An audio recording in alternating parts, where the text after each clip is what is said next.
On the first day of Christmas, my baby gave to me. I don't know. You don't know that one? I've heard. Will be today, so get out your umbrella as well. We have a lot in stock for you. I will be looking at the president's speech yesterday from the Jamhuri Day with my panel later on. Do stand by for that. I was waiting for you to predict whether it will rain or it'll just be sunshine today, because you've been so accurate of late. I've told you, there's a chance that it might rain. 35% chance. Well, good morning. It's good to have you right here on Morning Cafe. This 13th day of December 2023. Of course, we do have a great show lined up for you. You can be part of this conversation via interacting with us on our social media platforms at TV47 News on X, TV47 Kenya on Facebook. The hashtag is Morning Cafe, and of course, this broadcast is live on our YouTube as well as on our X pages. I'm Flora Limukia.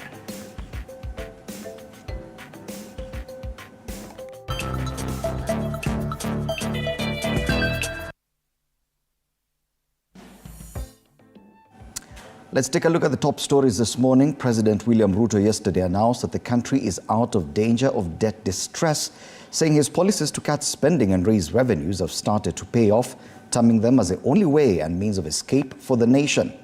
The president, while addressing the nation during the 60th Independence Day celebrations at Uhuru Gardens in Nairobi, the head of state defended his economic reform agenda, saying that inflation has dropped and the country's gross domestic product growth is on an upward path.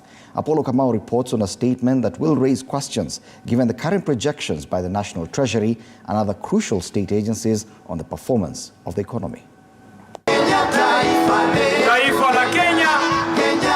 On a week, the nation has been fed with grim economic realities.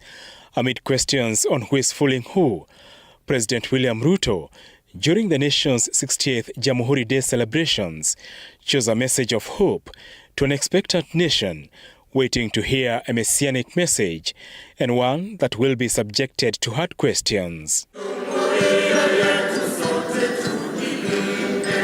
The president says the country is out of the danger of debt distress, without saying how much the country has paid to clear its external and internal debts, including the much-touted Eurobond, whose failure to clear puts the country's credibility at risk. We have had to cut back significantly on expenditure and to defer the implementation of critical development programs to stabilize our economy. The policy measures required to mobilize necessary revenues have been difficult, but they were our only way and means of escape. Proudly, these sacrifices have paid off. I can now confirm, without fear of any contradiction, that Kenya is safely out of the danger of debt distress and that our economy is on a stable footing.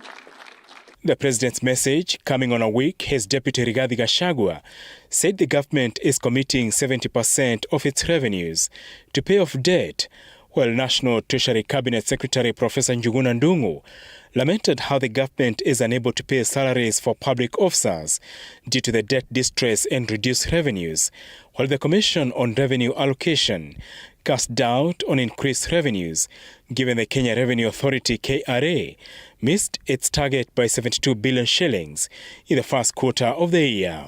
The price we have paid together and the sacrifices we have made together have rescued our country from an economic catastrophe. After navigating our ways out of the difficult and complicated debt situation, our second action is to accelerate economic progress, which is the cardinal assignment of our generation.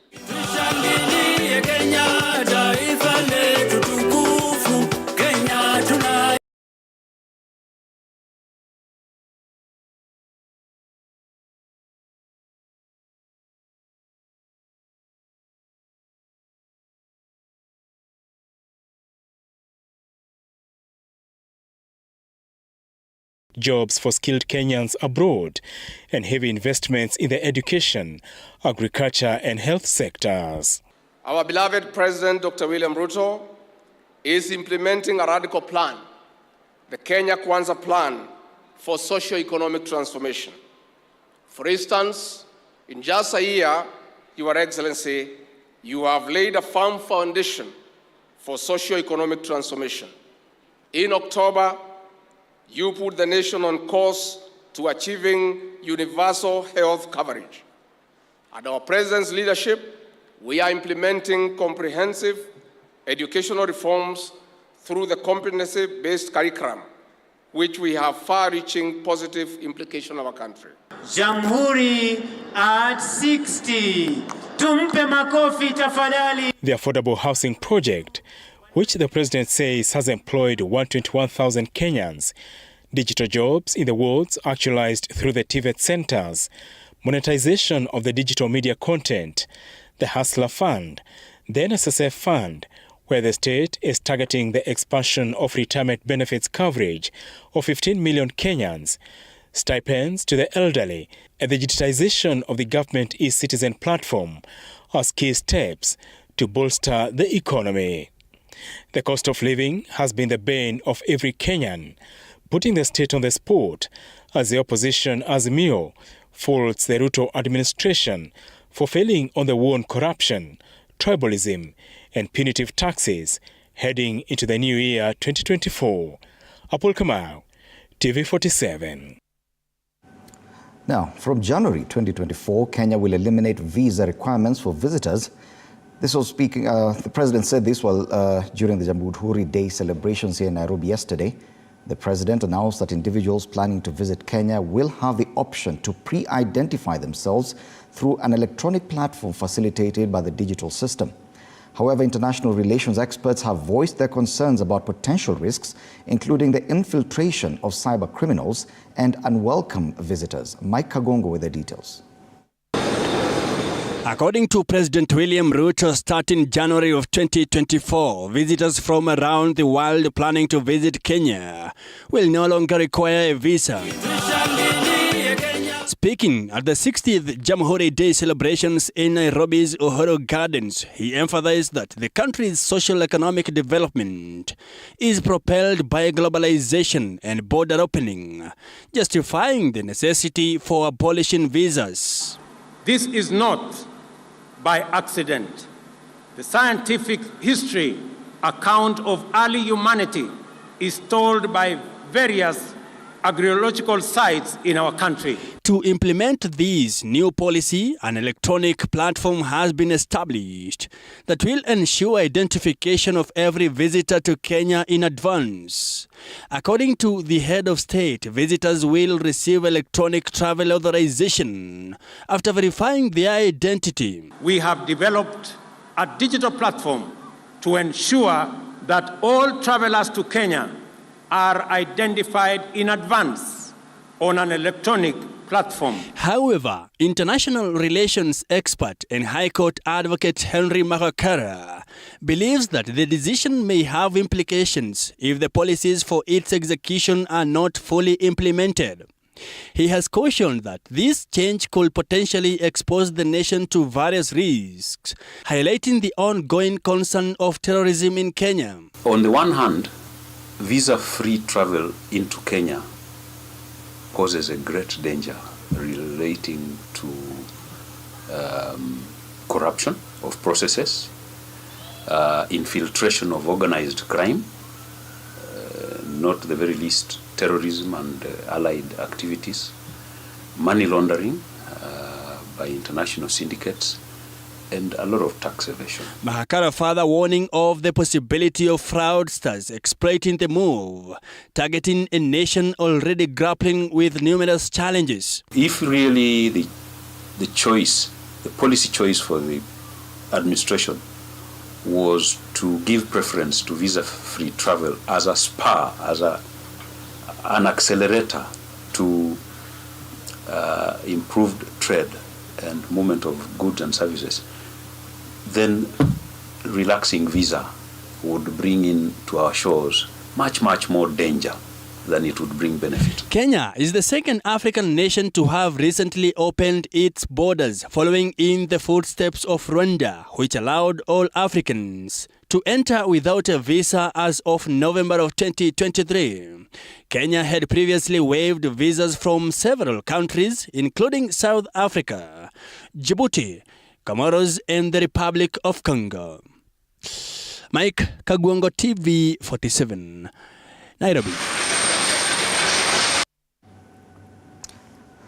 Once again, starting January next year, Inua Jamii beneficiaries will receive their stipends through M-Pesa agents in their localities, as announced by President William Ruto during Kenya's 60th Jamhuri Day celebrations. The president said that an additional 2 billion shillings has been allocated for newly enrolled beneficiaries currently undergoing verification. Orphans and individuals with severe disabilities will commence receiving their stipends through this new mechanism this month. Sheila Chelangat with the details. Launched in 2015 with the aim of supporting the underprivileged in society, the beneficiaries of the Inua Jamii program have encountered various challenges.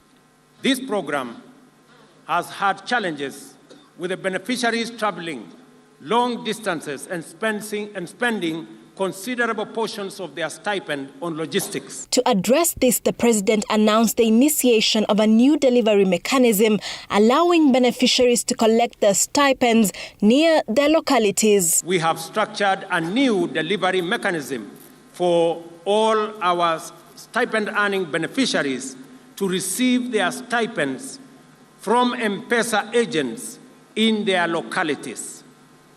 Orphans and persons living with severe disability will begin using this new mechanism this month in a few days. The elderly will, however, start in January because the process is being finalized. The president emphasizing that the government has fulfilled its commitment to delivering stipends on time, even earlier than the salaries of public servants, including himself. All the 1,200,000 eligible beneficiaries now receive their stipends on time before we are all paid as public servants. Simultaneously, the less fortunate have an opportunity to access quality health care with the president's announcement of the NHIF contribution reduction to 300 shillings per month. Those currently paying 500 will have their contributions reduced, with the least paying Kenya shillings 300. The Inua Jamii program was adopted by the Kenya Kwanza government through a presidential directive in July this year. Sheila Chelangat for TV 47. And those are the top stories as prepared for you by the TV 47 news desk.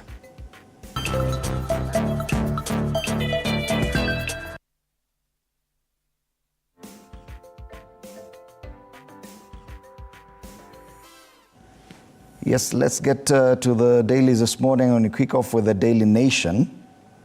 On the Daily Nation, matters to do with yesterday's Jamhuri Day celebrations and the 60th Independence Day celebrations. The big headline, Ruto, Kenya is on right track. President says the country is out of danger and economy is on stable footing.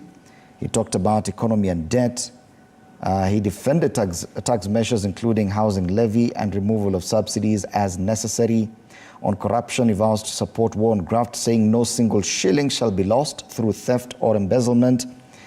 He rooted for housing plan as a massive, deliberate and systematic job creation mechanism. And yes, that announcement, beginning January 2024, Kenya will be a visa-free country, easing travel for visitors globally. Those are just some of the highlights from the president's speech during the 60th Independence Day celebrations, and a photo of the president and commander-in-chief of the Defense Forces inspecting a guard of honor mounted by the Kenya Defense Forces there. The other big story away from matters Jamhuri Day on the bottom strip. And of course, you can get to see more pictures and stories from yesterday's celebrations on pages 2, 3, 4, 5, 6, and 7 of the Daily Nation. It's quite some coverage, acres and acres of photos, beautiful photos from yesterday's event at the Uhuru Gardens.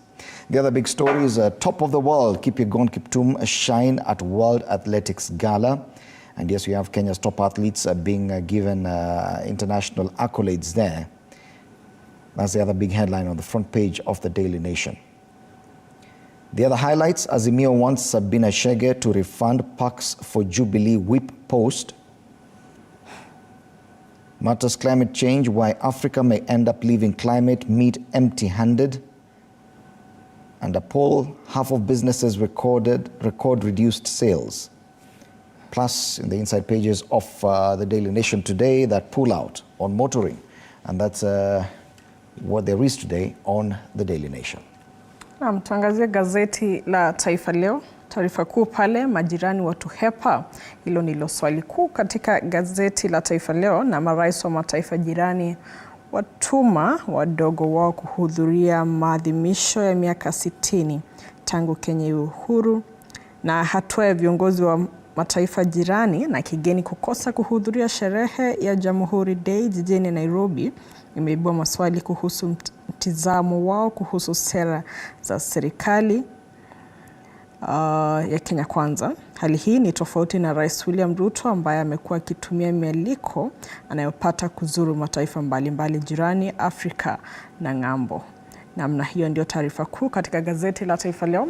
Taarifa zingine pale pande wa juu katika gazeti la Taifa Leo, viongozi wa Mombasa wasusia sherehe ya Jamhuri Day, na kwingineko PSG italaza Dortmund UEFA leo. Hilo ndilo swali, huku vijana hao wa Luis Enrique wamo hatarini kuaga dimba la UEFA leo.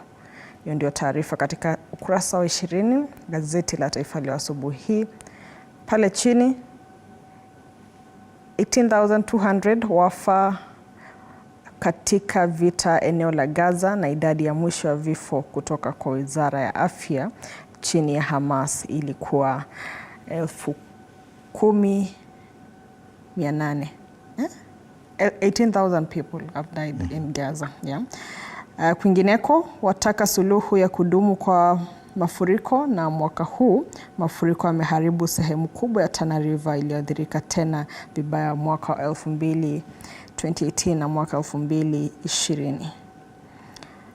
Vile pale amebuni mtandao wa ajira katika soko la kuku. Hiyo ndio taarifa katika Akili Mali, ukurasa wa 13 hadi ukurasa wa 17 katika gazeti la Taifa Leo. And speaking of that main story on the front page of Taifa Leo, majirani wametuhepa. You remember President William Ruto actually attended the Independence Day celebrations in Tanzania and Uganda. Yes. And many questions have been asked about his frequent travels and whether or not they've been necessary. Yes. When you see that other presidents are not returning the favor, absolutely, yes, the questions will definitely persist. We only had Did one. He have to go? We only had one president from Ethiopia yesterday. Yes. The others sent their vice presidents. And you see the president in Ethiopia is very ceremonial. Yes. The prime minister is more powerful. Absolutely. So, yeah, it is a legitimate question, majirani walituhepa. Let's take a look at Business Daily this morning. Budget boss wants 1.5 billion shilling inflated salaries chopped. Nyakango escalates fight with the Treasury. Treasury CS asks for more time to consult on issue. Now, yesterday, the president was saying that no single shilling, not even 1 shilling, will be lost through embezzlement. And then you see this kind of budget, this kind of headline. Budget boss wants 1.5 billion shillings inflated salaries chopped. That's a big headline on the front page of the Business Daily. Coming from Jamhuri Day celebrations and that speech from the president, Kenya out of debt distress on painful taxes. And the highlights on the front page of the Business Daily, Kenya to forge 5 billion shilling annually. Kenya to forego 5 billion shillings annually on visa waivers. It is a debate that will persist. You know, on one hand, it raises issues about Kenya's cybersecurity, yes, and the fact that we will not have any visas for anyone seeking entry into the country. On the other hand, you're also losing money, yes, because visas cost money. Absolutely. So, yeah, I just hope that the benefits will accrue us more revenue. Elsewhere, Naivas Air loses shares sale suit. The other highlight, bank dollar deposits up 528 billion shillings on shilling free fall. This is on the ticker on the Business Daily. The other highlights. And that's the front page of the Business Daily today. Well, let's have a look at the People Daily this morning. The top headline there, Kenya turns 60 and yes, a reach of history rich history of highs and lows, and at the dawn of the independence on December 12, 1963, Kenya faced many challenges, including poverty, ignorance, and diseases, as stated by founding President Jomo Kenyatta. However, over 6 decades later, President Daniel Arap Moi, Mwai Kibaki, Uhuru Kenyatta, and now William Ruto have steered the nation through tough times of the journey to self-determination. That's full reports and pictures there on pages 2, 3, 4, 5, 6, 7, 10, and also at the back of the People Daily this morning. Other stories, they are just, okay, People Daily are just focused on the Jamhuri Day celebrations. On the top page, top part there just shows Kenya celebrating the Jamhuri Day at Uhuru Gardens yesterday. Yes, that's the People Daily. Okay, on the Star.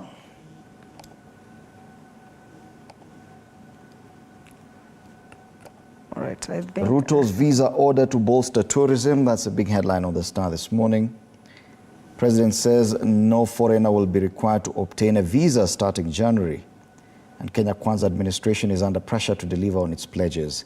It is one of those big issues that has been captured on all the front pages of the dailies today. The fact that from January, no visa requirement. Story extensively covered on pages 4 and 5 of the Star. On the top strip of the Star, the hero doctor treating the elderly for free in Kilifi.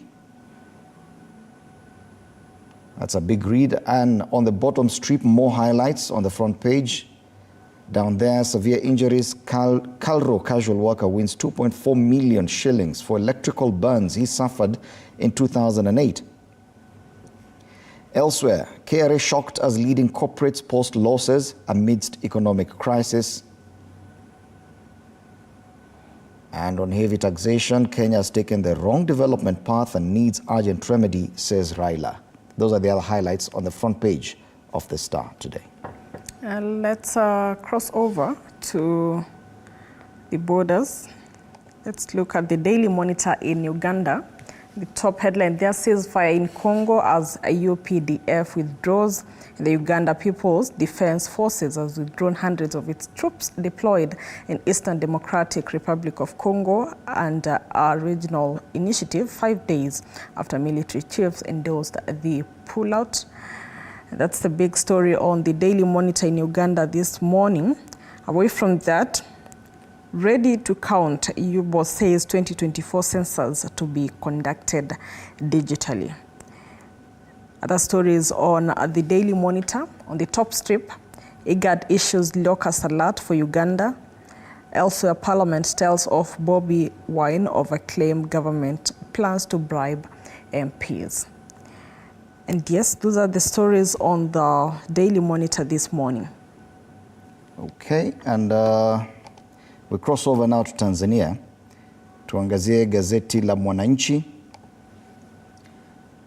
Habari kuu kwenye ukurasa wa mbele wa Mwananchi: mafuta na gesi yazua mgogoro, mataifa wanaharakati wavutana COP28 wataka vidhibitiwe.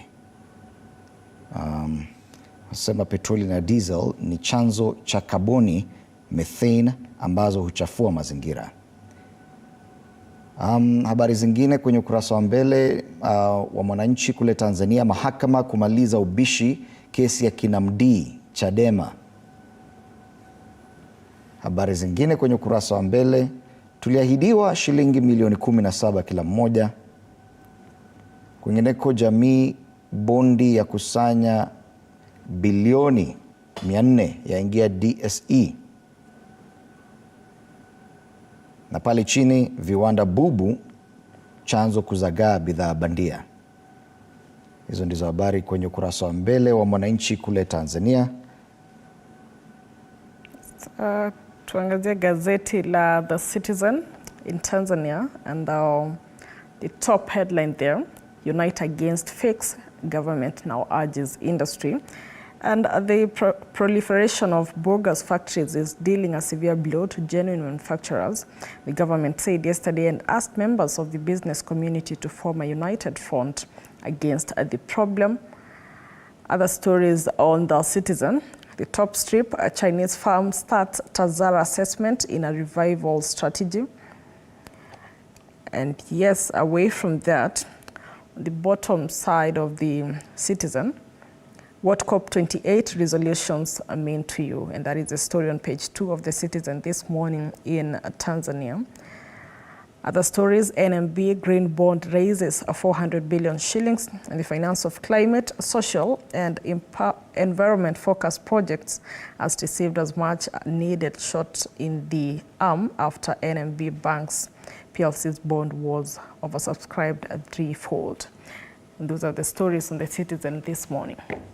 All right, and let's come back home. I think we had skipped the Standard. It's only fair we take a look at the other big daily locally. And yes, matters Jamhuri. Ruto opens Kenya's doors on visa gamble. President seeks to assuage Kenyan suffering, says painful experience of higher taxes is now paying off by pulling the country out of debt distress, and announces Kenya will be visa-free starting next month. The Standard has also given quite some considerable coverage to the events from yesterday's celebrations. Pages 2, 3, 4, 6 and 7 have been dedicated to photos and more stories from Jamhuri Day celebrations and the 60th independence anniversary. That's the main story on the front page. The other big story is about Kenya sportsmen, Kenyan superstars on top of the world, Faith Kipyegon and Kiptum there with their international accolades from yesterday, and it is a good opportunity to actually upload them and say congratulations to Faith Kipyegon and Kelvin Kiptum for winning those international accolades. Yeah. Yes. She'll teach there as well as Emmanuel Wanyonyi. Mm-hmm. Yeah. The other highlights on the front page of the Standard, Kenyans expect fuel prices to fall. In business, Unilever and a probe in the UK. And on international matters, man roots for peace despite King's killing. And yes, being a Wednesday, inside the Standard, you have a pullout on enterprise matters. And those are the dailies this morning. Unfortunately, we do not have the hard copy, so we cannot access the cartoons. I can try and describe to you what the cartoon on the Standard is showing, but unfortunately we cannot beam it on screen. We do have the one. We do have the one from the People Daily, yes. And Kenya at 60, but in the dark. That's the irony, that 60 years later, tunatumia taa ya koroboi, stima imezima. Kenya at 60, stano. On the Standard, the cartoon is about fat pigs. A very fat pig of profit, but banks sitting on this pig that is being carried by the common mwananchi. So basically, talking about banks benefiting through profit by suppressing or oppressing the common man. We're talking about the high interest rates. Yes. Interest as high as 28%, some as high as 32% on loans as we speak. These are indeed tough times. Those are the dailies today. Quite a number of interesting discussions coming up. Of course, starting with the State of the Nation. We'll be looking at that speech by the President and other big headlines happening have been covered by the dailies this morning. And you can be part of this conversation online at TV47 News on X and TV47 Kenya on Facebook. You're watching Morning Cafe.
Back, you're watching Morning Cafe with me, Fred Indimuli, on TV 47. Time to take a look at the headlines this morning on State of the Nation. Today being post-Jamhuri Day, 60 years of independence celebrations.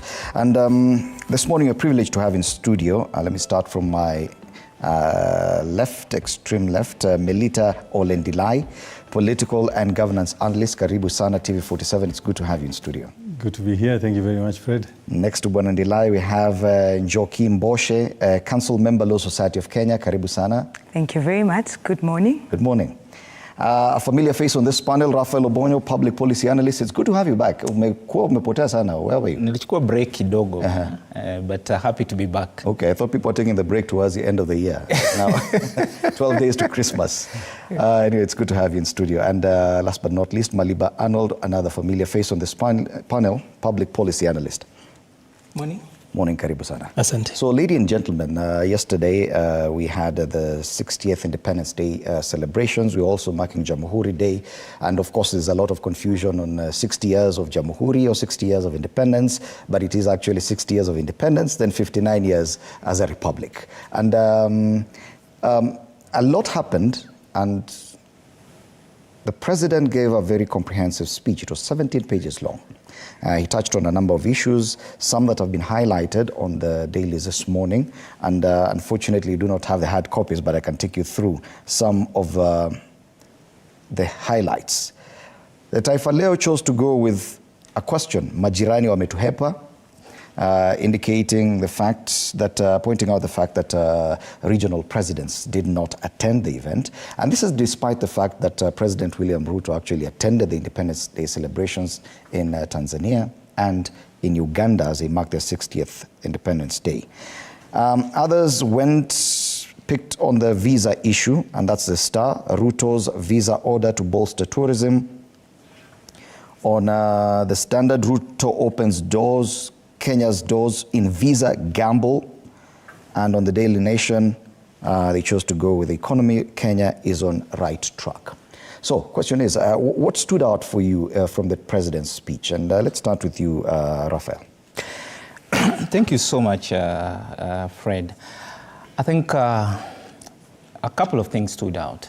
One is the fact that the president didn't emphasize that we've made progress politically, but economically, I think we haven't made so much progress. And that is actually true, that we've done quite a bit in terms of political and democratic progress, but economically, we still have high levels of inequality, levels of poverty are still high, many young people are unemployed, and that's true. I think the other thing is about devolution, that devolution has helped Kenya to make some progress. That is also very important. What I actually think he said that stood out, but it's not a statement of fact, I think it's more of an aspirational statement, is that our economy has stabilized and we are now doing better, and that we are out of the debt crisis. You know, and I was just telling a colleague how it's similar to saying a patient has recovered, but the patient is still in pain, because if you go into the informal settlements, you see the pain and the suffering that people are going through. So you wonder, what is this economic progress that we made? So I think that didn't stand out, but it's not a statement. Yet the president must have been under some pressure to at least give hope to Kenyans on Jamhuri Day, on the 60th Independence Day celebrations, surely. Because yes, we know Treasury CS has said we are in a bad situation. But we've seen the president and his deputy insist that we are doing much better. Is it just an issue of perception so that Kenyans feel, okay, fine, ni siku za sherehe, wacha tusisikie uchungu sana? Arnold. First of all, I think having looked at William Ruto's presidency from the campaign days to the days when they were doing the pitch for campaign, I think, or rather for the presidency, when he came out talking about the 3 points on why he was running for president, this for me is his best speech ever after election. There could be better speeches coming, but until this point, this for me is the best speech, because he looked quite in control. It was no longer explaining what is not working. He spoke about what he has done and what is in progress. Again, I've heard you talk about a long speech. Realistically, if you've been in this country for the last 10 years, his was a short speech. He spoke from 12:44 p.m. and finished at 1:31 p.m. That is exactly 45 minutes. That is the same duration for a lesson in high school. Of course, in primary, it would be 35 minutes, but in high school, we used to do 45 minutes. In college, these guys are pulling here 2 hours, 3 hours in the evening. So 45 minutes of a speech, especially on such a day as Jamhuri Day, on a 60th birthday of a country, for me was short, not what we were used to. Again, it was only 17 pages, not 70 pages, 17 pages. We know, I have worked behind political scenes, and I know there are days where we used to have 80 pages, 40 pages, not so far away, a couple of months ago. So that was quite a small speech for the day. A few things. Let me start probably on what we need to actually dispense of. Let's go with Taifa Leo. It's true, what was of note is that there was a little bit of diplomatic downgrade from our neighbors. And that, of course, is not our mistake, because the president, one of those things people have been complaining is that the president is going everywhere, right? So it's not like we've not returned courtesy.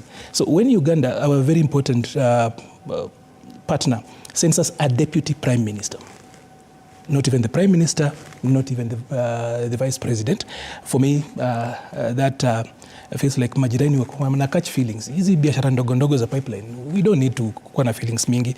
In Tanzania, of course, they send us the president of Zanzibar, be that as it is, for purposes of muungano. Zanzibar is important to Tanzania. But you know, the population of Kakamega is 1.8 million people. Zanzibar's population is 800,000 people. In Kisii County, for example, there are 1.2 million people.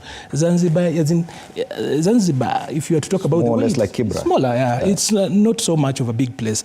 So, of course, there was the explanation that there had been flooding in northern Tanzania and that the president wouldn't come. Fair enough.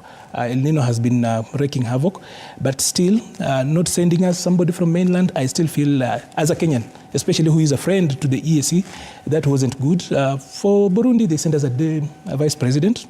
That I think was the highest representation. That is a point, of course, of a little bit of concern that on a very important day like that, that diplomatic downgrade didn't come off so well.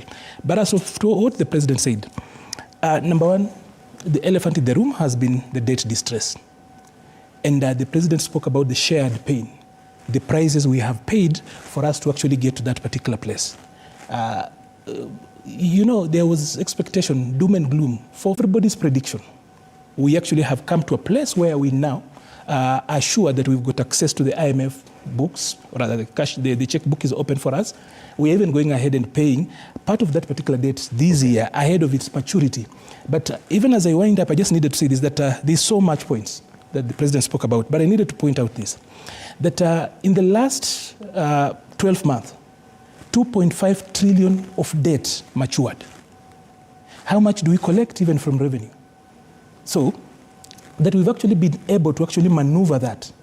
Our neighbor in the north here has actually not, technically, they've actually defaulted. Okay. And give them 6 months and see what a default does to the economy. And we'll come back and look at these issues one by one, because mainly today we'll just focus on the president's speech. But I wanted just a feel from around the table of your assessment or your analysis of the president's speech. And let's go to Njoki. He talked about pain and, of course, that visa issue that could come with some legal implications of it. What was your feel about his speech? Thanks, Frank. Well, I'll actually start by, if you'll allow me, go ahead, saying that in response to my panelist, the debt distress story is running stale. Kenyans are getting tired of it. You know, at home, when you tell people we want to buy a new car, tukazeni mishipi so that we can save and buy a new car, it helps when you regularly update them and there's transparency so that we know this month we have saved this amount, this is how much we've been able to pay as a deposit. So you can't tell us that we are paying and we are not able to see. It's a game of numbers. We need to see the numbers, that this is how much debt we inherited, this is how much we've been taxing people and collecting and then using to pay, and this is where we are at. so that then we know when our Ferrari is coming. But you can't sing to us the same song. And Frank, again, to loop it to what you told us about hope. You know, hope without action is dead. So you can give us a glossy report, but Kenyans know what is happening on the ground. So it may sound very well to our international friends that it's very glossy and that it's looking as rosy as it is. So it is possible that perhaps the president was playing to a different gallery than the Kenyan reality that we have today. So it may necessarily, as my colleague has said, perhaps it was a nice speech, but in the grand scheme of truth, Kenyans are not feeling the positive impact. And there's inconsistency. Even the CS himself told us we're having problems. So then the president comes and tells us everything is kudos. There's a disconnect right there. Okay. So that he may be trying to sell us hope, but we need to see more action in terms of the relief. Now let's talk about the question of visa, and I'd like to loop it in with the issue you raised about our neighbors. You know, it's important that we wake up and smell the coffee as a country, and even in terms of our leadership. We have increasingly been opening ourselves up. But we have a reality with us. We have a bulging number of youth who are looking for jobs and all that. So and I do hope that we misunderstood what was said, because the hope here is that we are not going to unconditionally open our boundaries to everybody, that there has to be a catch. And for me, the catch I'm hoping will exist is reciprocity. Okay.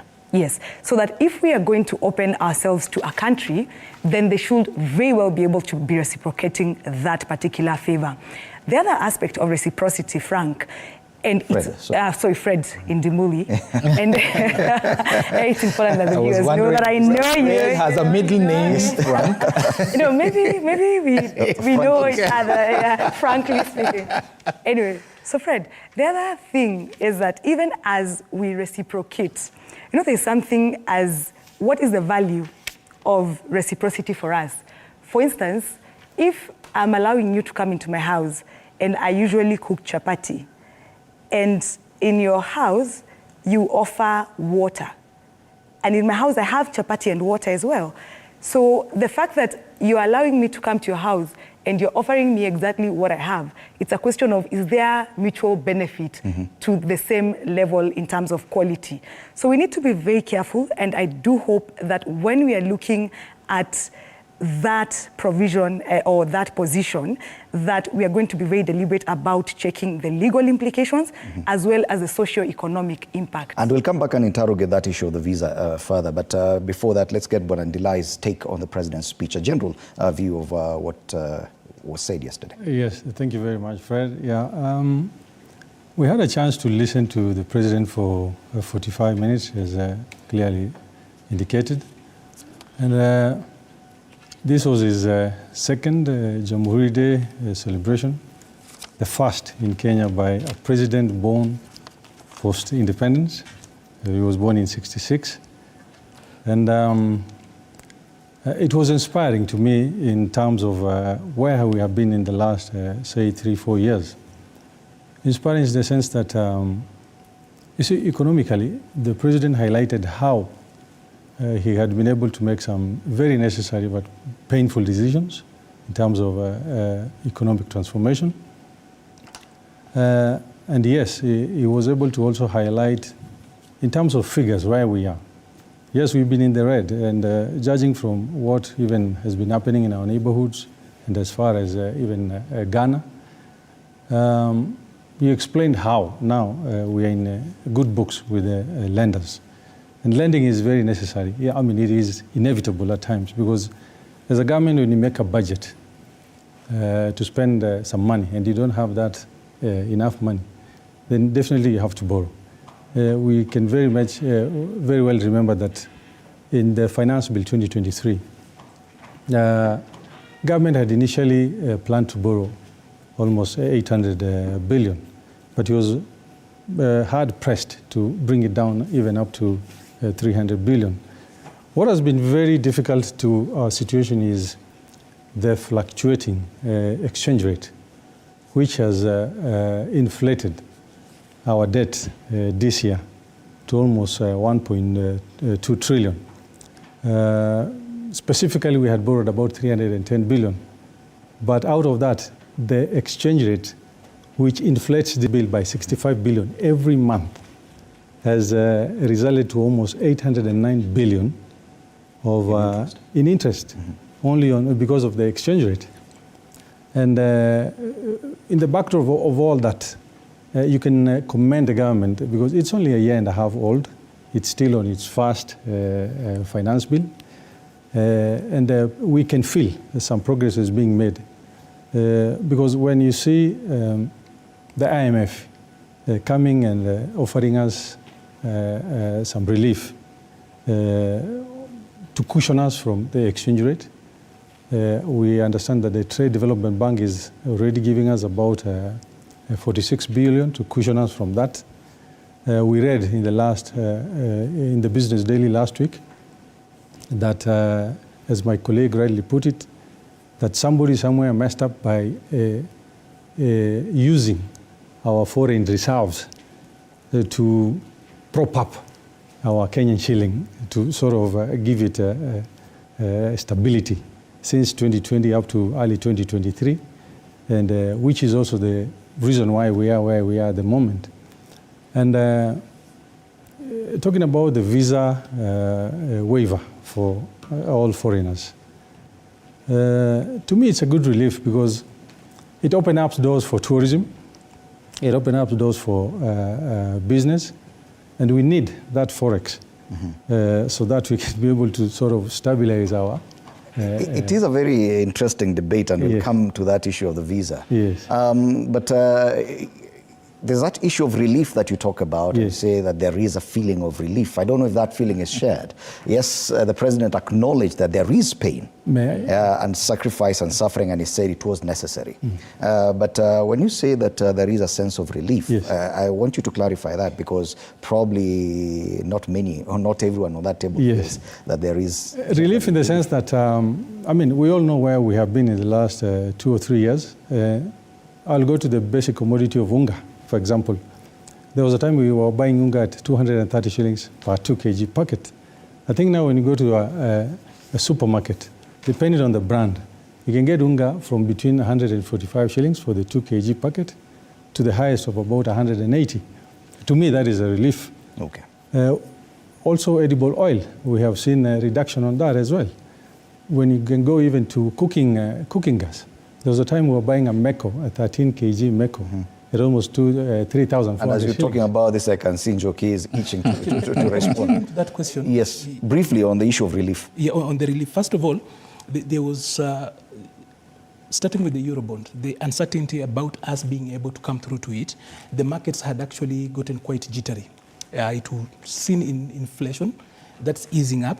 It's been seen on how markets have actually behaved.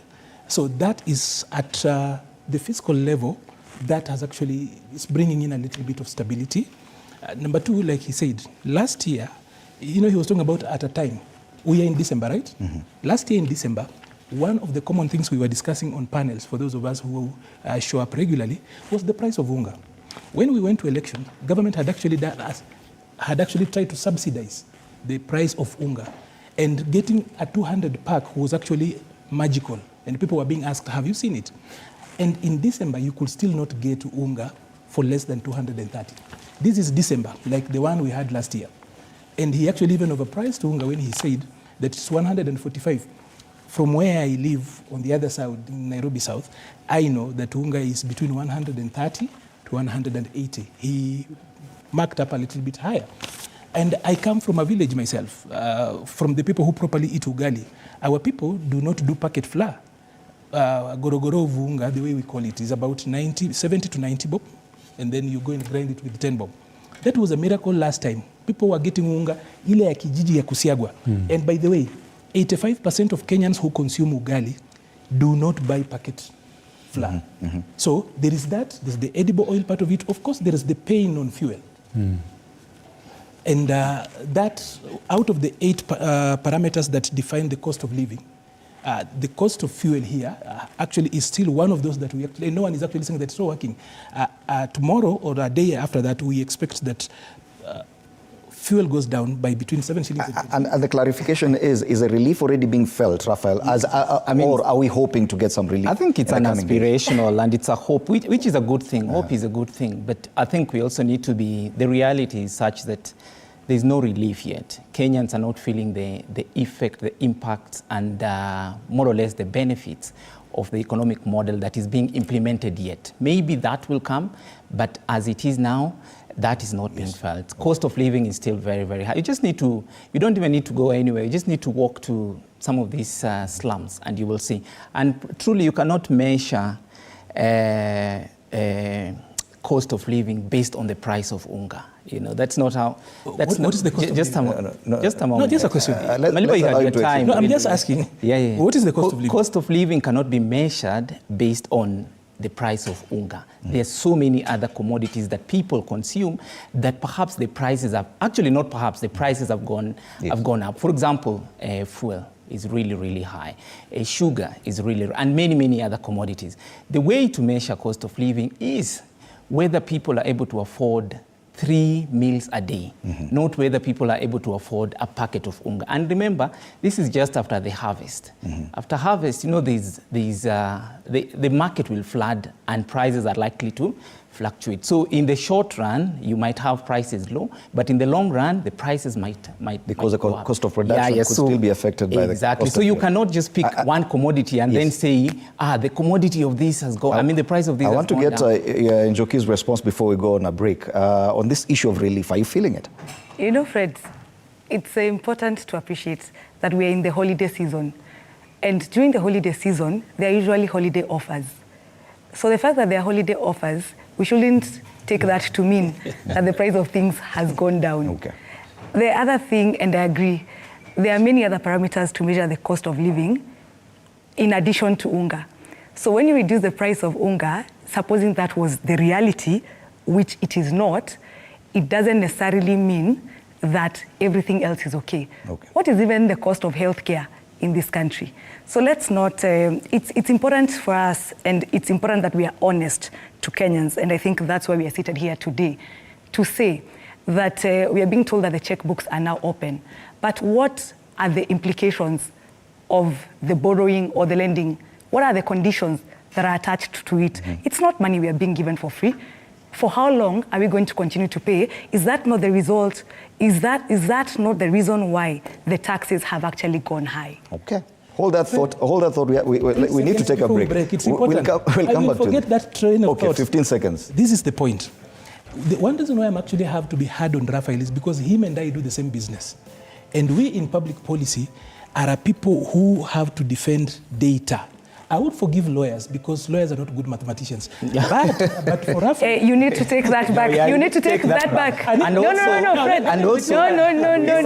He had better take that back or we'll go for that. No. You're watching take it back or we Cafe. go You for can that be part of this conversation on social media, on X at TV47 News and on Facebook TV47 Kenya. Let's take this break now.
And you can tell from the noise, you can tell from the noise. Let me tell you, we have a long show happening. About data, you can make data speak the language. Ladies and gentlemen, we're back on air. If you have not realized, we're back on air. Can I finish my... We're back on air. You're watching Morning Cafe 47 with me, Fred, in the book. And I always tell you, the arguments during the break are hotter than even while on air. I think should go on a longer break. Okay, fine. You were saying something. I was saying something. He was first taking back his statement about lawyers. Okay, let's give him his chance to go. Yes. That for Raphael, I would hold him to a higher standard.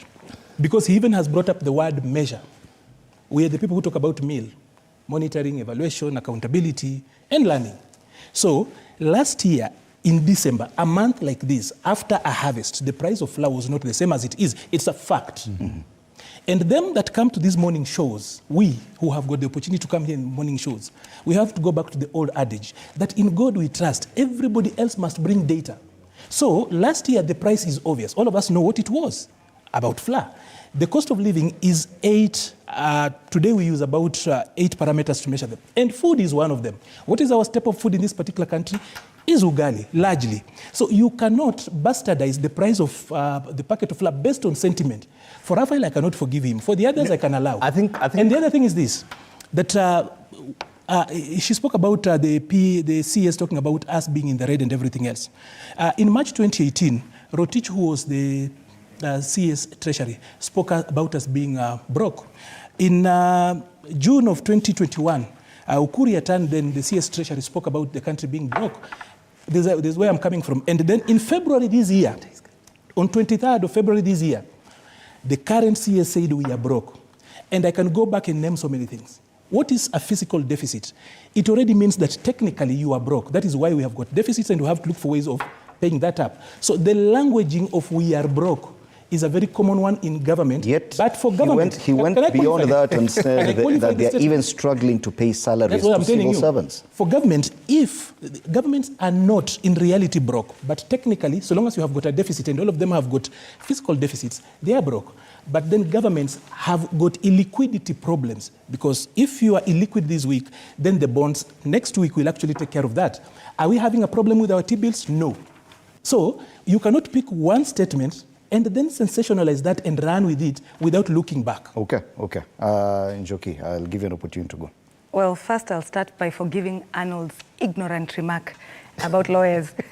You know, we have quite a number of lawyers who are good accountants. True. We also have a good number of them who are even members of ISPAC. Very all right? good, yeah. Yes, so we understand the math. And we also understand figures. We deal with figures every day, including when we are billing our clients. So that therefore means that for Kenyans also, when you're looking about, Fred, when you're talking about the cost of living, it's not just about unga. Even though many say the staple food is ugali, you need certain things to make that ugali. You need fuel. The other thing is, you also need to have choice in terms of what flour you're going to pick. So just that, because you have reduced again, because it's Christmas time and we have offers, and you can therefore buy ugali, it's about how many alternatives do you have when you're filling your Christmas basket. Okay. That's about it. Bonandilai, there's that issue, and it was even a matter of, it was a big headline on who's fooling who between senior government officials on the statements they're making. The CS says we are broke and we are actually struggling to pay salaries, and even remitting some statutory deductions. And the president comes and says everything is okay now, we're on the right trajectory, and you talk about relief. Don't you think that probably that is where Kenyans are asking questions? Who's saying what? When, where? Yeah, I will still insist on that relief, because you see, if my budget in my household was about 15,000 every month, for example, if it goes down to 13,000, that is a relief for me. Even if it is, I'm saving 2,000 shillings, that 2,000 can go to other sources. I was explaining about the basic commodities, because you see, we have to make this conversation very relevant to that lowly paid individual in our society. Unga, 80% of us consume that unga. So when I have a relief, if I'm saving 60 shillings from a packet of 2 kgs every purchase, it is a relief for me. If I'm buying cooking gas down from 1,700 to 1,200, it is a relief for me. If I'm buying edible oil from 800 shillings for 2 liters to about 600 shillings. It's a relief for me. I want to bring your attention Going to back two to- headlines Yeah. on the dailies. And one is on the front page of the Daily Nation, a copy of which you have. It's on the right bottom corner. This is a poll. Half of businesses record reduced sales. More than half of businesses have reported a fall in sales in the past 3 months. This is according to the Central Bank of Kenya survey, not any other pollster. And another one on the front page of the Star, and it talks about a struggling economy where KRA is shocked as leading corporates post losses amidst economic crisis. Now, this we cannot ignore. This is a survey by the Central Bank. When you say there's a relief and companies are reporting reduced sales, and even KRA has noted that despite the improved collection, corporates are posting losses. Then what exactly are we saying? You see, during an economic transformation, it is more or less like a shake-up in all sectors of the economy. You see, like for tourism, for example, it is still recovering from COVID, and the entire services sector. So what we're experiencing right now is a shake-up in some sectors of the economy. Though we depend on two main Fs, there is food and there is fuel. Now, the same central bank that is giving us this survey is the same central bank that has also said that inflation has gone down from 9.2% to 6.8% in the last 6 months.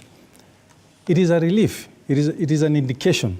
It's an indication of relief that may come, yes, exactly. or relief that is current. Yes. Because my question is very simple. Yes. There's an issue of hope that we are now in a good place, and hopefully in the next few weeks or few months, things will get better. But you're talking about relief that is already being felt. And my question was purely because of that. Are we feeling that relief now? Rafa? Yeah, I want to go back to my statement and say that whatever the president's speech yesterday was a statement of aspiration. It was more aspirational than the reality. Yes. And we are hoping that because of the economic... Remember, we are still talking about the previous economic model.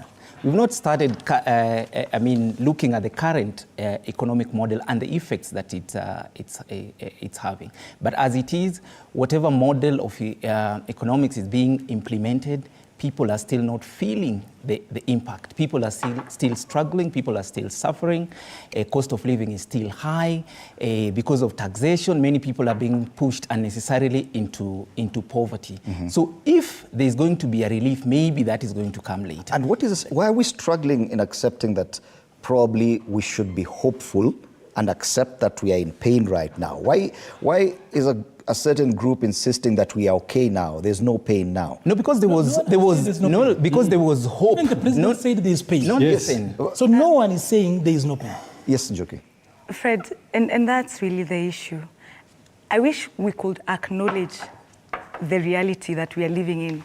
You see, even when we say, or when some of our panelists are saying that gas has gone down, and we know the reality is that the price of gas has gone up. Yes. You see, so it's unfortunate because the first path to recovery is acknowledgement of the problem. So it's important that we acknowledge the problem, and even in acknowledging the problem, we shouldn't be escapist in nature. Yes. The government has been in power now for more than 20% of its term. He's correctly said they've done more than 1 year, isn't it? It's a term of 5 years. We are past the 20% mark. In fact, I think we are bordering on the 25. And his first finance bill. Hold off. So, we cannot use that excuse anymore. They are almost coming to the end of their first term. And I'll compare that to when Kibaki came into power. We didn't hear him keeping on referring to how things were. He just got to doing work. So let's get to doing work. Let's not be using too many excuses. And Fred, before we move from that, the day the cost of living will come down, the day the economy will start working for the common wananchi, you won't even need to tell them that things are working. In fact, we will pour on the streets and we will be celebrating. So they don't need reminders that the cost of living has gone down, that things are getting better, because they know, they're the ones who are feeling it.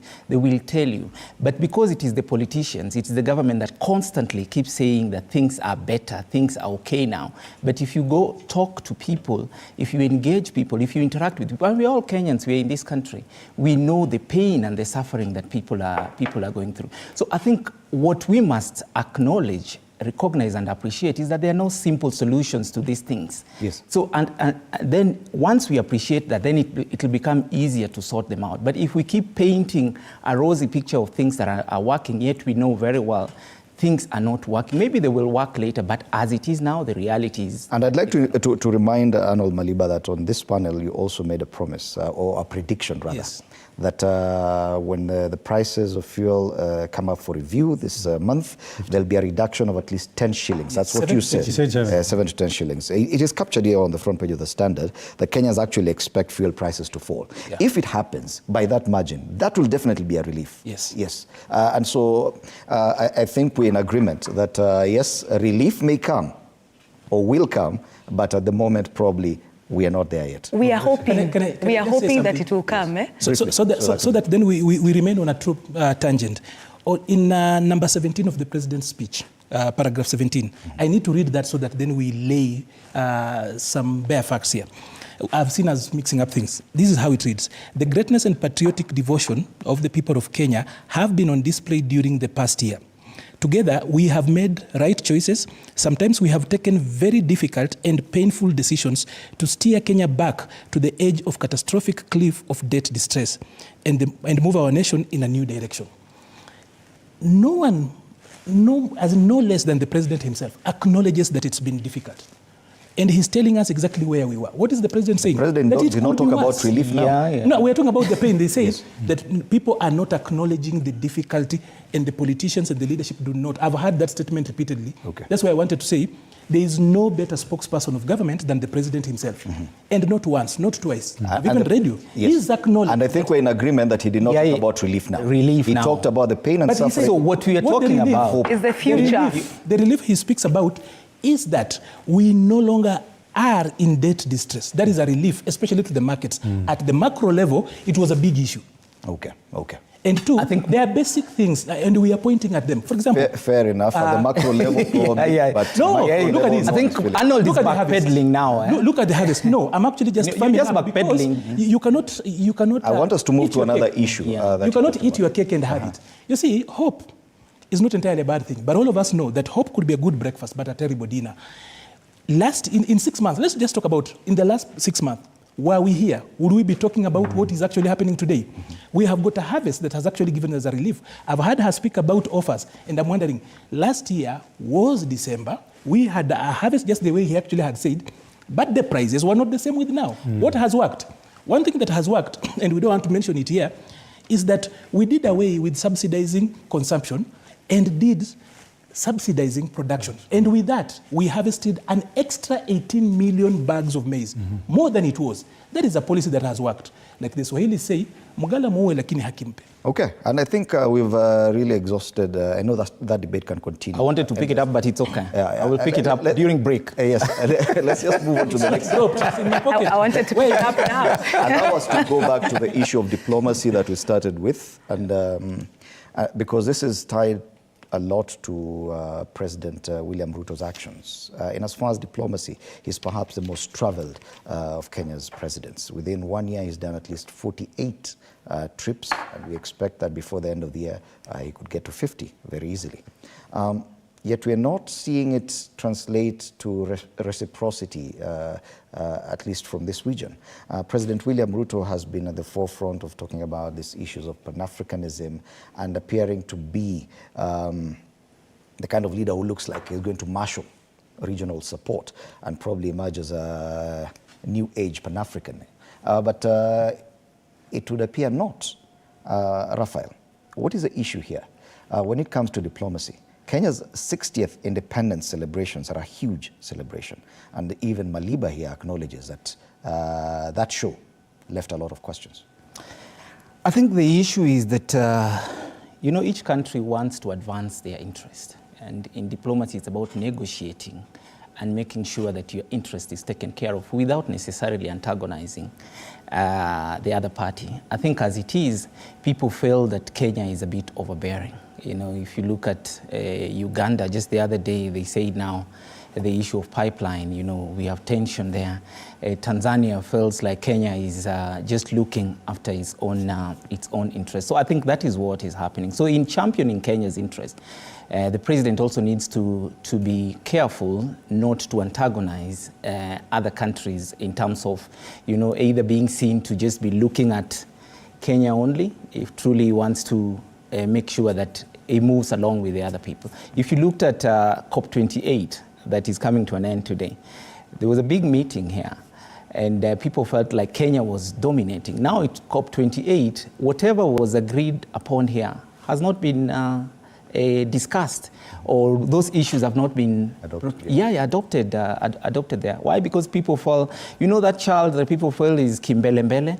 If you're too kimbelembele, people leave you to keep going. And truly the challenges that Kenya have requires that it also engages with other countries. So I think our foreign policy, our interaction with other countries haven't been that good. And slowly by slowly we see many countries moving away. So I think on the issue of diplomacy, because it is one of those issues that this administration started faltering with from the very start.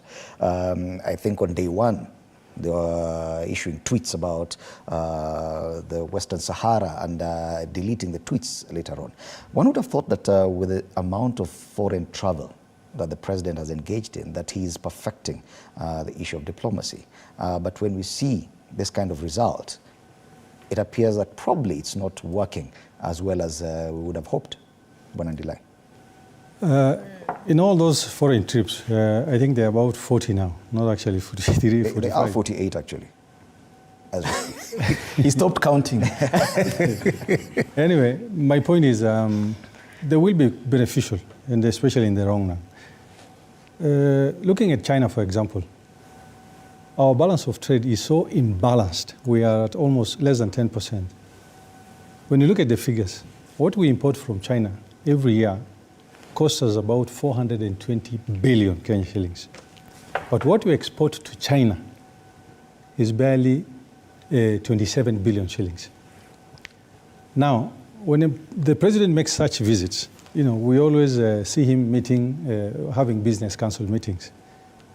These are very deliberate meetings that are geared towards, in the long run, expanding markets for products, whether you're talking about agricultural produce or services or human capital. And we have seen benefits already, but we will feel them in the coming years. Look at the countries he has visited. He has gone to China and met President Xi. The Japanese PM was here a few weeks ago. There was a time in just 1 week, we have met 5 key diplomats, the Japanese PM, the UN Secretary General, the German Chancellor, Belarusian President, and even the MD of IMF. Just recently, even King Charles was also here. So these are signals to investors that Kenya is ripe for investment in the long run. You see, because what we need right now, the reason why the shilling is losing so much value is because of our balance of trade elsewhere, even in the UK, the US and other countries. The only way we can deal with that is when we start exporting more, you see. And the president being Kenya's #1 diplomat, there is no quicker way to fix all these economic issues, because diplomacy is also economic. There is no quicker way to fix it than the president himself going to those countries. Tanzania and Uganda perhaps our biggest trade partners. And yes, because that's of proximity. why we're raising concern Yes. at the kind of reciprocity we are receiving, we're getting from them, that our president constantly travels and honored their respective independence days, both Tanzania and Uganda in this past year, and yet we're not getting that reciprocity. That's a question we're asking, Njuki. And again, in truth, facts don't lie. Facts are stubborn. Fred, you have highlighted it correctly. They did not come. They did not show up. We can beat about the bush, but that is a reality. And so even and I appreciate as a leader that sometimes there are some benefits that are to be obtained after a period of time. But there are certain low-hanging fruits. And I would expect, for instance, that just people showing up for an event is one of those ones. You know, I acknowledge that, for instance, when we had the issue of visa and it was scraped off for Kenyans when they're going to South Africa, that's a good report to give, you see? But you can't now be traveling and telling us that, as some of our colleagues are telling us, that the fruits are going to come later. Let's say, at least in this country, we're able to get that. In these other countries, why have we not been able to get something?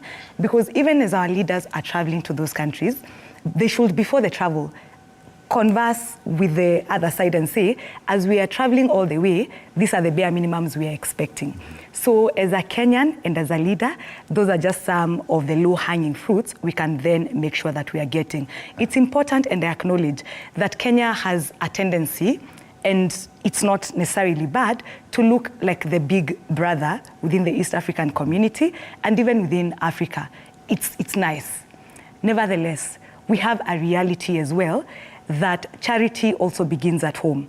So as we are positioning ourselves as the big brother, we shouldn't be necessarily giving away food to our neighbors, you know, in a manner of speech. We shouldn't be opening ourselves up and being nice and generous, and people at home don't have shoes, you know, so that we are there donating meat, and we don't have, you know.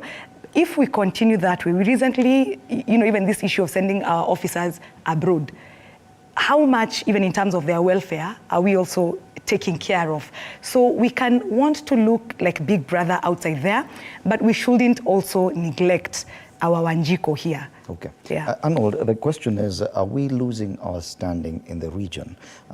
Because, and I don't want us to look at diplomacy with the lens or through the prism of our local politics. It's diplomacy is beyond our borders. And are we losing ground or our standing in the region? Well, diplomacy essentially is no different from local politics. The only difference is the languaging and the rules of the game. Locally, when you're doing politics here, you might actually have a little bit of license on how you express yourself and you say so many things. It's Churchill who was saying that diplomacy, Winston Churchill said that diplomacy is, you can actually tell somebody to go to hell and they look forward to going to hell. So diplomacy is difficult. But be that as it is, that's why I started from a point where I said that there was a downgrading of diplomatic presence in yesterday's event, which was actually key. Should that concern us? Should we be concerned by it? For me, it was actually a concerning issue, seeing that really how we have treated our neighbors actually has been a little bit, we've opened up our arms. We are even bordering on what I would call social dumping, where we have got people from neighboring countries here.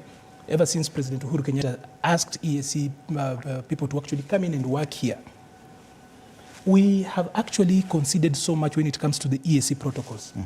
We have implemented most of the EAC protocols. Our neighbors are still clinging around them. We signed all of them. There's a reason why we are late on being a monetary union. It's not Kenya's problem. There's a reason why we are behind in schedule on EAC, the political union, the milestones that we were supposed to get there. It's just problematic. So this basket called EACs are quite a difficult one. And like I said, diplomacy is quite difficult. But then we shouldn't also sit here and act like when we're being treated badly, it's necessarily because of our own doing. We cannot sometimes be victim blaming when, for example, just walk around the streets, the likelihood of a person who's going to take care of her hair is not Kenyan if she goes to a salon. The likelihood that the person who's selling you groundnuts on the roads or in the jam is not a Kenyan. How much more? As in, you can lie flat and still people complain you've not lied flat enough. And now we are opening up access. Of course, that doesn't. For EAC people, we've given them access to jobs, especially jobs that are not difficult and that the locals are not willing to actually do it. But it's already causing problems. Some of these policies will need reviews because you can see, for example, what has been happening in Kibra in the last 2 weeks. In Kawangware already there are cases where the people I'm actually mentioning, people working in kinyozis, the hawkers and elsewhere, it's already causing tension because some other people are coming around here and they have it so easy. So she spoke about reciprocity. So on that particular end, it might not necessarily be Fred. She called you Frank. Fred. As in, you could be good looking, but it is not your fault that you're good looking. And even if in EAC there's a very unhealthy competition, we are supposed to be complementing each other in the new way of doing things. Yeah, this has persisted for a while. They've not always trusted us, but at least they came... I needed to come to that. Yes. That our relationship with our neighbors has been a very difficult one over the years. And by the way, Kenya has not always been the leading country in East Africa. There were times where the grandfathers of these people seated here were working in Uganda. And when Idi Amin came in, they walked on foot coming back, and everything they had worked for was left there. There was a time when our grandfathers and people who came ahead of us worked in Tanzania. They went to study in Uganda and elsewhere. Kenya was not always on top. So it's been a hard work, and Kenya, for what it is, we cannot be compared with our neighbors because they have got more fertile land. When we went to school, we had 16% of arable land. Today, we have got 8% because of misuse of urea and the others. Tanzania, for example, more than half of it is better than Kitale. Uganda is more than that. They have got minerals. We don't have that. What we have are people, and we still are opening up doors for people. So I know the foreign policy landscape is quite a difficult one. It's not one that this panel might actually probably get it right, but we can actually express what we feel. Yes. Why is Arnold trying to dismiss this panel that we cannot get it right? I'm just saying it's a difficult actually, the thing is, we are very well able to, because we understand some of these issues. Look, Kenya has problems with Sudan. There's just a communique that was released the other day, and they say they're not going to accept it because Kenya has actually infiltrated that report with their issues. That means Sudan is a no. Recently, EAC has been trying to set up a central, more or less a regional central bank. The process identified Tanzania as the most suitable. Kenya refused to accept that and said we need to use a different process. That means now we have tension with Tanzania. There's no way they were going to show up. Uganda, pipeline issue just the other day. So there are many, many issues. There are many delicate issues. So while perhaps some of these issues are not because of our own doing, there are quite a number that are as a result of our own doing. And that means we need to strengthen our diplomatic engagement, especially with our neighbors. Because if we lose Uganda and Tanzania, no matter whom else we try to bring on board, we might not be able to make much progress. Okay. And then maybe in the larger scheme of things, I think there is a notion that we have to engage all the countries to resuscitate Kenya's economy. That is not necessarily true. Just need to look at how China did it or how India did it. I think the relevant thing to do is to establish the right policies within that are going to be attractive to other countries. So it's not really about visiting other countries. That's good, I mean, in terms of political goodwill and political engagement. But ultimately what we need to do is to make the environment right for other countries to come in. You can even just identify 2 strategic countries, and those alone are enough to make your economy boom. Is 1 year, 3 months too short a period for a new president to actually establish his position regionally, to gain the respect of his peers enough for them to reciprocate some of his actions? It is too short a period, and I'm speaking from the background of being a former employee of government. And you're also aware that we faced a lot of challenges. The Kenya Kwanza administration faced a lot of challenges in the beginning. You know, people went to court to block the finance bill. People went to court to block the appointment of CSS and PSS. And when you do such things, you sort of cripple most of government intentions and plans. So it is too short a time. 3 years would be ideal for you to exactly evaluate the policies of a particular government. Now, to quickly go back to what we are discussing in terms of diplomacy, our president has shown that our foreign policy is specific to certain countries. It is very deliberate. There is exactly what we need from China. There is what we need from the Western world. There is what we need from our neighbors. And somebody mentioned earlier on that, yes, indeed, our neighbors could be jittery because there are certain things, specifically, when you talk about revamping agriculture, for example, we're trying to increase our production so that we don't even import from our neighbors. You know, what we're doing right now, for example, in Tanzania, we import a lot of fruits from them, a lot of maize. What we have done through the fertilizer subsidy program is that we have reduced that importation of such products from Tanzania, even sweet Irish potatoes and even sweet potatoes. Now, there is also something you can call prestige in diplomacy. when you look at our neighbors, apart from the northern neighbor, Ethiopia, nobody else has a very visible airline, for example, like KQ, which flies to very many destinations within Africa and outside. Tanzania, for a very long time, is relying on South African Airways. I don't know if I can say anything about Uganda Airlines. So these neighbors definitely are jittery about some of these things. We are also working towards reinventing Nairobi as a conference. Yeah, I can say they're jealous. We're also in the process of reinventing Nairobi as a commercial and conference capital. Conference tourism is quite beneficial to many countries. And we lost, for the last few years, I think we lost to Kigali. Part of what the government is doing now to privatize some of these institutions like the KICC is geared towards that. Of course, our neighbors will be jittery about some of these things. And what is happening within the EAC is that there is also a little bit of discontent in terms of tariffs on the products that we are selling within the bloc. And we're getting as many investors as they had, for example, in the last 3 or 4 years, coming to invest here. And what we are doing right now, in the next, what IMF indications have done is that investors are now finding it a little bit attractive to now come back to Kenya because they're almost getting a prediction on the exchange rate. You know, in the last 6 or so months, that was what was causing a lot of discomfort in the investors. And I think now there is a sign in the macro level that things will get better. So diplomacy, as my colleague rightly put it, is a bit complicated, but we are winning. I want us to move to the other discussion that is still linked to diplomacy, and that's the issue of the visas. And I'll start with you, Njoki, even as you contribute to that, and also talk about the visas, because the Standard describes it as a visa gamble. Yes, and many people have questioned whether or not it is a right move. On the front page of the Business Daily, there's a highlight there about Kenya foregoing 5 billion shillings annually on visa waivers. The issues have been raised about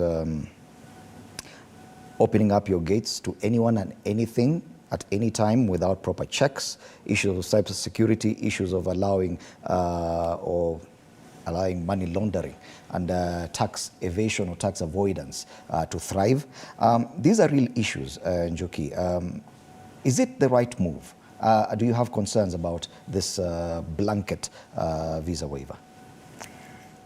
Thanks. I'll start by, if you'll allow me, responding to the issue of the cases. My friend here said that the 1 year and several months is short because of court cases. Just to remind all of us that it's not unusual for government decision and action to be challenged. In fact, even with the last regime, there were quite a number of cases that were being filed, championing government projects, championing certain initiatives and engagements by government. So the fact that there are cases is not an excuse for underperformance. It is not unusual. It is something that actually is part of our judicial independence, you know, the ability to check and to ensure that certain things are being, obtained for the country. Then on the issue, again, before I just get to that, and which is also related, is also we need to ask ourselves whether as a country we are beginning to lose our shine by opening up, again now, if you're available to everybody, people now may start thinking you also don't respect yourself too much. And that is part of what my brother here was talking about. They need to have strategic collaborations. So then we're asking ourselves as a country, where is it that we stand to benefit more? You see, even as we are talking about the regional allowances that we are giving people in terms of coming in, it's also a question of if people are allowed to import and then we are overtaxing our industries, it means our local companies are going to collapse. So then, yes, we'll import things and we could even say that they are cheaper, but they're cheaper because we have increased the taxes for our companies. So we need to be fair. Again, charity begins at home. Let's not stifle domestic growth. The other question of the visa, again, we have to be strategic in terms of who are we getting into bed with. Is it a strategic partner for Kenya? so that it's not an open invite. And I'm happy we're having this conversation here today, so that even government, as it's looking at how to implement, if at all, it's then able to take some of this feedback, that we shouldn't necessarily open ourselves to everybody. We should be deliberate about how we do it. And when we are doing it, let's make sure that we are also benefiting from it. If it's a country, for instance, that we are allowing for their people to come in, is it a country that in the grand scheme of things, Kenyans would actually also want to go and would actually be able to thrive in? If it's not, then we need to appreciate that we have a growing youthful population, and so we need to also put safeguards for them as well. Okay, Maliba, on that issue of the visa, of course, Fred, you just took me like that because I will come back to I haven't talked about visa. There's a value. Of course, when you want to go to the States where many people want to go, you have to get a visa. How come the understanding may be that, okay, fine, our value is so low that we're opening up our gates for anyone and everyone? Well, first of all, the story you cite talks about 5 billion shillings in loss. The biggest worry for me would be if we are opening up Kenya for people to work. This is visitation. Look at the most visited country in the world is actually France. Of course, their visa process is not easy, but it's also not as difficult if you have to compare with the other people. And Rafael has traveled, he will actually tell you that. Yeah. But I needed to actually, when talking about the visa thing, when people come around here, they're coming to spend money. Nairobi has for the longest time been the regional financial hub. He spoke about money laundering and other things. I would say this authoritatively, that what does London do in the world? London is the headquarters of the world's money launderers. Money coming from Russia and elsewhere, that is what London does. So we being a financial hub, why are we so careful about taking care of the American interests, for example, and not our own? We've come up, the AML laws, for example, affecting lawyers so much where now you're forcing lawyers to open up and tell you this is what I'm holding for my client and others. Those are not our laws. It's none of our business when London, for example, is cleaning money from the East and ideologically they are fighting each other. In fact, going to blows. Some of these things we are pushing really do not help us. So I'm not so worried about us opening the visa for ourselves because, first of all, it strengthens our place as a, since neighbors are playing rough, we also play rough. We will always have something else to pull. This is diplomacy, like I said, and it's not love. Diplomacy is not love. It's actually war. So since guys are actually playing whatever cards they are playing, every time now redrawing them up and telling us we are not part and parcel of the central curve and everything else, what stops us from doing other things that keep us going from where we've been? But then we need to talk about this as sibling rivalry. Museveni once upon a time said that this is a competition of dwarfs. The slightly taller dwarf, which is Kenya, so the other dwarfs are feeling like kind of he's much better. But our economies need to grow. We have got, you know, when you have got people at any particular point, about 5 million people who have been actively looking for jobs in the last 3 months. Those are, by definition, unemployed people. We need to find jobs for these people. But we should also not be so exceptional about ourselves. There's this sense of exceptionalism that we are Kenyans, we are special. There's nothing so much special about us that makes us think that if we're going to get jibes from somebody, a netizen seated somewhere on a hill in Rwanda, that we are suffering. We are not talking about the lack of freedom on the other side. Somebody in Rwanda can tell you how William Ruto is running Kenya badly, but he will not open up his mouth to talk about what Kagame is doing in his own country. So it's easy. Those are small. Let's not move sentiment to places where we are doing business. The other thing is, on that is this thing about movement of people, goods, and capital. We are the only guys who are making it easy. You try to move your money just south here. Try move money in the south. The ease of doing business, even as we feel that it's being eroded here, you wouldn't say the same. For example, ask her as a lawyer how much it is to open a company in Tanzania. It's easy for somebody to tell you, oh, people are running down there and going down there. Try do that. It's not as easy. So we are losing our shininess, the edge, but did we expect our neighbors, having lived with us, seeing what we do, that they wouldn't get better? What we need to do is we should not be obsessed with what our neighbors are doing to catch up. We should be competing with ourselves and moving forward, even as we cooperate. But be that as it is, I think the president also needs to be serious on one thing. You know, you cannot be opening up the country to people to come and do business and your people at JKIA are harassing them. That is, as in you are losing it on both ends. You open the country for business, and do you know when the people at JKIA, the KRA guys at JKIA, when they were called to parliament, they were asked, for the last 1 year, by doing what you have been doing, how much have you raised? Do you know how much they quoted? 8 million shillings. 8 million shillings is not enough to repair even a week's PR damage on what happens at the airport. Everybody, especially West Africans and other people, are saying, you don't come to Kenya, you would rather go to Dar es Salaam on the other side. So the people the president is working with also, even as he works and sets the country up for taxing, a little bit of his officers are either overzealous or they are eroding his effort. On the eve of Jamhuri Day, guys at NTSA show up with 200% increase and everything else. The other day again, the guys at Interior also show up and just do things without following laid out processes. So he's trying to make moves and his people are also pulling him back. It's important, I think, that he cracks a whip.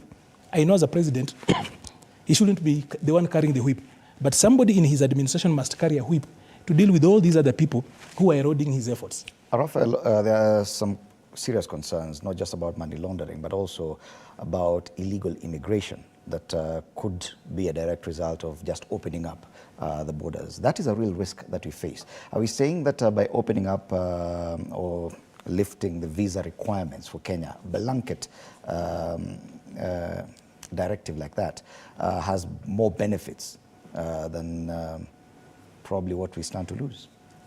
I think if I was to analyze this particular policy decree, I would look at it in terms of the good, the bad, and the ugly. I think the good part is that we are trying to resuscitate our tourism sector, because the biggest problem now that we have is what is Kenya producing?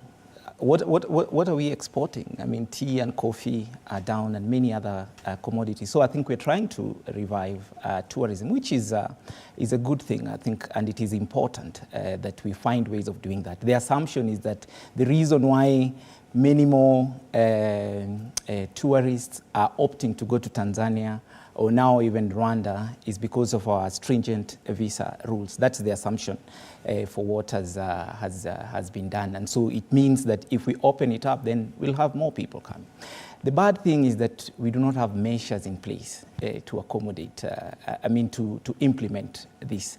And it is akin to what we saw also with the logging issue, where we lifted the logging ban and the following day everyone jumped into the forest. I mean, we shoot then aim later. So I think the bad thing is that we are not convinced as Kenyans. We are not confident that we have the right immigration laws and rules, and that measures have been taken to ensure that our borders, even as we allow people in, then we don't just allow anyone. And of course, the ugliest part is that we're going to end up with criminals if we do not have a proper border or immigration management. So that needs to be taken care of. But whatever president, I was telling people how president does not just speak. Whatever he utters is policy. Mm-hmm. So starting tomorrow or January, as he said, that particular decree will be implemented. So if we do not put measures in place and we start implementing such a weighty matter like that without having measures in place, then we might find ourselves into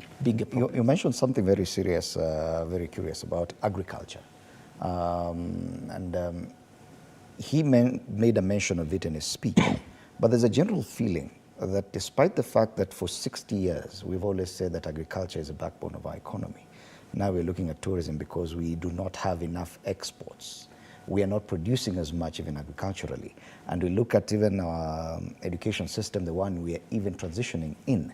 Agriculture is not mainstreamed. It's not part of the mandatory subjects that we teach. How come we are appearing like we are putting agriculture on the back burner? That we seem to be prioritizing now tourism, technological innovation, cross-border businesses, forgetting that probably where we were getting the dollars from was agriculture. I think it's for a couple of reasons. One, I think competition globally is quite stiff for some of the commodities. We are unable to keep up. Look at coffee now. Colombia is producing perhaps better coffee than what Kenya. Turkey now is doing tea. So it becomes very difficult sometimes also, and because over years that particular sector was run down. You saw people, for example, in Mount Kenya plucking coffee and saying they're not getting the benefits of cultivating coffee or Hence tea. the question, do we have something that can actually replace agriculture as a backbone of this economy? I think that's what we are trying to... fine, forget about it. And then also, I think the demographic that we have, young people have not been convinced that agriculture is a place where it's not even in our education system as a mandatory subject. But, ladies and gentlemen, because of time, you could comment on that as you give your final remarks, okay? Let's start with Njoki. Well, I was going to start by saying that when you look at agriculture, I mean, we have many regions. For instance, let's look at Mount Kenya. Tea, when I was growing up, was very lucrative, especially the bonuses. Now, people are actually uprooting their tea. Coffee, the price has gone down. You see, we are incentivizing external players and opening up so then they're able to import at the cost of our local industry. Yet the reality is food is one of those areas, agriculture is one of those areas where if we were to harness it properly, everybody has to eat at some point. Everyone has to drink something at some point. Exactly. You see, so if we were to make sure that then we harness it, we incentivize people so that then we have enough to also export, that would really help even in terms of how we are approaching it. And I'd like to say this. What I have had being called a sibling rivalry, and that is why perhaps we are losing in terms of our neighbors, I actually think it's contempt. Yani ni madharau. Wametusoma, they have seen we have little respect for ourselves. We are opening ourselves up to everybody without a strategy, and the contempt will therefore come in. Let's be strategic as a country. We have a lot of resource. We have a lot of youth that are coming up. If we empower our industries, we will actually go far. So it's important that we do that, and it's important that we are very strategic in our approaches, especially with respect to foreign policy. Thank you so much, Njoki. Bonandilai. Yes, on agriculture, I think all these sectors complement each other. For example, even security. For you to have a stable tourism industry, you need to have proper security in your country. I think for agriculture, the president has been pronouncing himself severally that the focus is mainly on production, first of all, because statistics indicate that our imports cost us about 500 billion every year. So if we produce more, whether it is in maize or any other consumable product, food, it is to reduce those imports. Again, in the long run, to deal with the foreign exchange. Now, he has focused more on what he regularly calls agro-processing and value addition, so that you don't just produce, for example, tomatoes. What else can you do to these tomatoes so that you can make this agricultural produce attractive to external markets?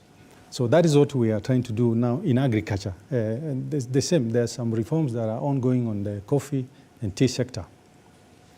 And I think that is going to complement whatever else we are doing in terms of whether it is tourism or everything else. Now,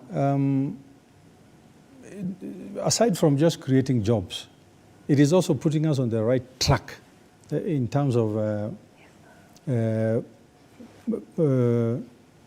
how do I put it, stabilizing this economy, because it creates jobs for so many people locally. We have seen very many young people now running away from these white-collar jobs to agriculture, putting on boots and aprons for all that.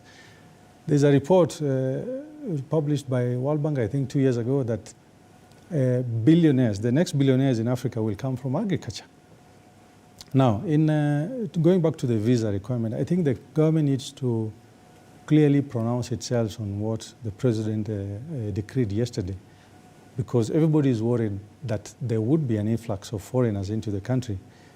What is a bit comforting is the fact that he mentioned that through the digitization of all these government services, even this visa free waiver the pre-authorization will be done electronically, so that you don't just begin your journey where you are and come and enter into JKIA or Namanga or any other border point.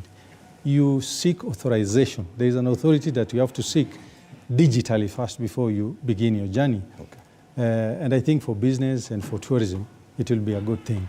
Now, in closing remarks, I would also like to urge all of us as Kenyans that this is not just the responsibility of the government or the president, for that matter.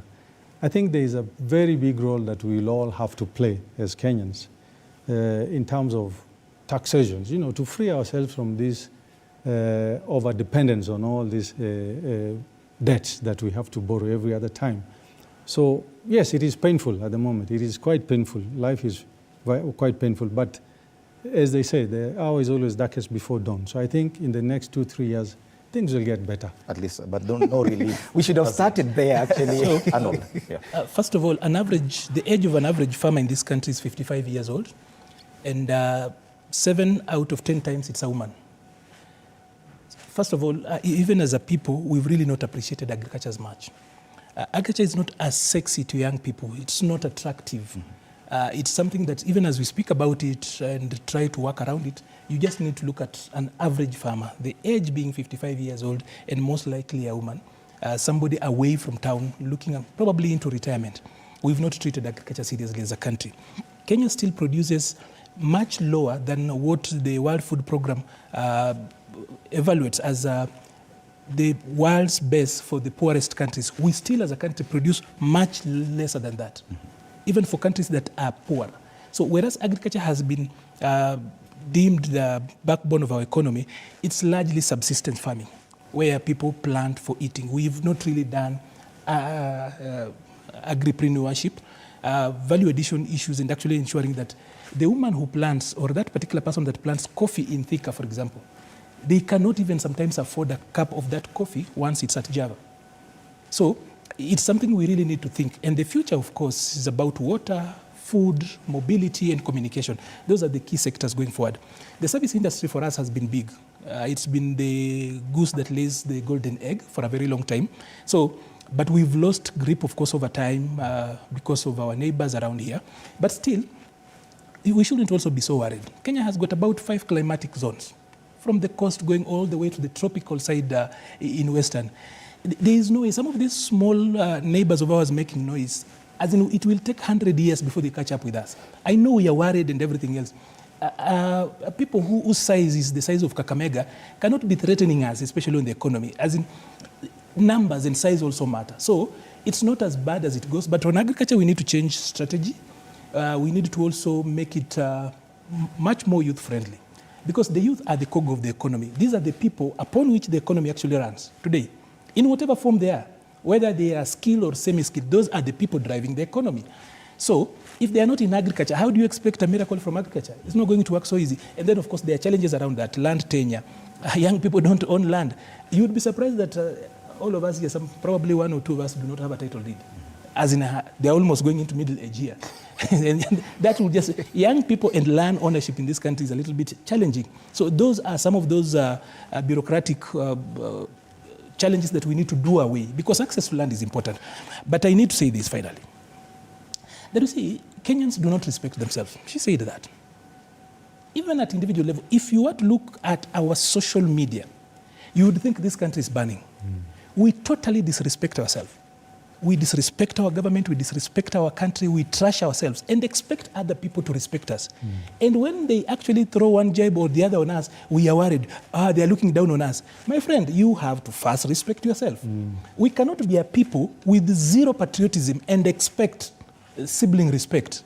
If you don't respect yourself, just go talk about other countries. And if you were to visit, I know most of these people, at least I know Raphael has traveled. For those of us who've actually traveled around here, you will realize that a lot of these glamorous things countries put up there and the good posts you go there, when you go to the ground, mambo ni tofauti kabisa. Okay. I have worked in Somalia for quite a while, and I'll tell you, every young person I have met, and Raphael and I have worked for young people for most of our adult life. And I'll tell you, you go there, every young person I have met, they want to leave that country. Okay. Okay. But here we are. So if we want respect from other people, let us respect ourselves. Okay. let us respect our country. We paint our country so badly. We are the first people to crucify our country. And we are so angry when Tanzanians throw jibes at us. We are so angry when Rwandans claw back at us. Thank you, my friend, who's going to respect you? Finally, man, I wanted to enjoin myself in Arnold's statement now that he went on. But I think two important things. I think we need to fix production. I think the challenge that we have in this country is that of production. If we are not going to fix production, then we might not be able to resuscitate or revamp this economy. And that includes making sure that we have business-friendly policies, making sure that we are establishing or setting up industries, and making it convenient and possible for businesses to operate here, including SMEs. That is extremely important. The second thing for me is what Melita did mention, that there have been so many challenges towards some of the government programs. And I think that is a good thing. You know, that is how democracy works. You do not have monopoly of good ideas or thoughts. You constantly being challenged, and that makes your ideas better. So I think we shouldn't blame people who are dashing to court or challenging government programs. I think government should take it positively so that they can come up with better policies. And then just finally is that I was told that, Njeri is vying to be the president of, Njoki is vying to be the president of Law Society of Kenya. And I was just going to ask Arnold to offer her support and people to offer support because definitely. All the best. Bonyo, public policy analyst, Maliba Arnold, public policy analyst as well, Melita Olendilai, political and governance analyst, and Joaquim Boshe, council member, Law Society of Kenya, and now we learned that she's running for president of LSK. All the best from this panel. Thank you so much, ladies and gentlemen, for your opinions on the issues we've discussed, and allow me to go through this editorial comment on something that made headlines earlier this week, and we need to comment on this. These are persistent and frequent nationwide power outages plaguing Kenya. They've undoubtedly sparked concern and frustration among citizens. The recent occurrence on Sunday night marks the fourth significant blackout in a year, raising critical questions about the nation's infrastructure reliability and governmental accountability. These recurring disruptions not only inconvenience daily life, but also pose severe implications for essential service providers and economic activities. The prolonged outages, lasting up to 10 hours in some regions, disrupt businesses, compromise healthcare facilities, and even impact vital entry points like the Jomo Kenyatta International Airport. Now, the failure to safeguard such crucial infrastructure, despite repeated assurances from government officials, is deeply troubling. The statements made by cabinet secretaries seemingly normalizing or attempting to explain away these outages not only undermine the severity of the issue, but also reflect on an alarming acceptance of substandard service delivery. The recurring disruptions at JKIA, despite promises of robust contingency plans, cast doubt on the competence and effectiveness of those tasked with ensuring reliable emergency systems. The failure to prevent disruptions at such a vital entry point questions the capability and efficiency of those in positions of responsibility. The citizens' call for accountability is justified. It is unacceptable to downplay these outages or overlook their implications on daily life.